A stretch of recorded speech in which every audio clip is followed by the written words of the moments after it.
New York still calls itself the Empire State, but the name can't disguise its decline and coming fall.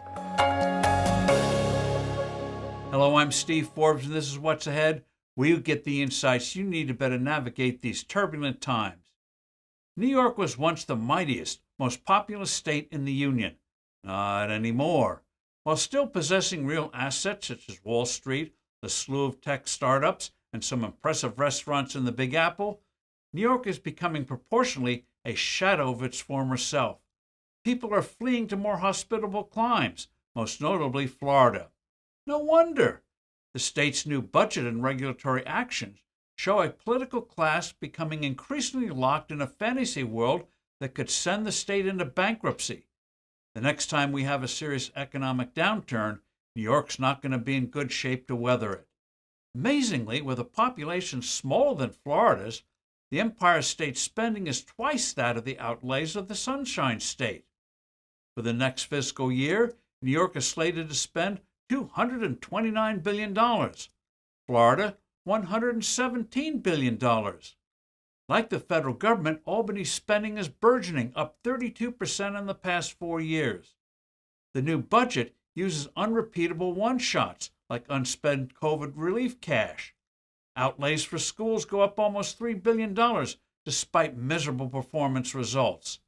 The enormous demand for far greater numbers of charter schools by parents wanting their kids to get a real education is ignored. Future revenue shortfalls are projected to run into the tens of billions of dollars in future years. The budget, approved by the hapless Governor Kathy Hochul, sharply boosts subsidies for the film and TV industry. Despite being a high-tax state, the new budget raises levies on beleaguered businesses to help fund New York City's ineptly managed public transportation system, which is being battered by bloated pensions and low ridership.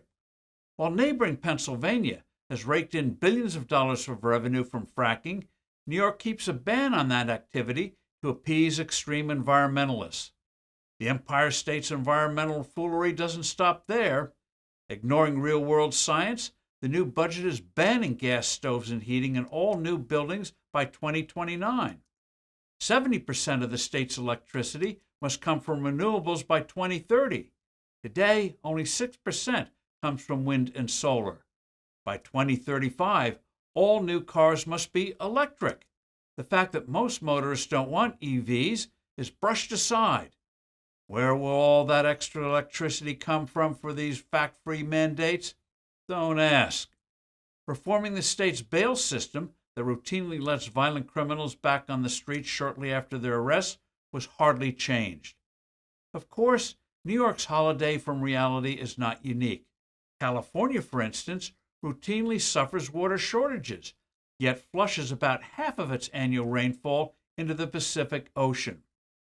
What's destructively going on in New York and other blue states makes the 2024 election critical. Which way will the nation go? That of New York or vibrant, low-tax, sanely run states like Florida and Texas? I'm Steve Forbes. Thanks for listening. Do send in your comments and suggestions. I look forward to being with you soon again.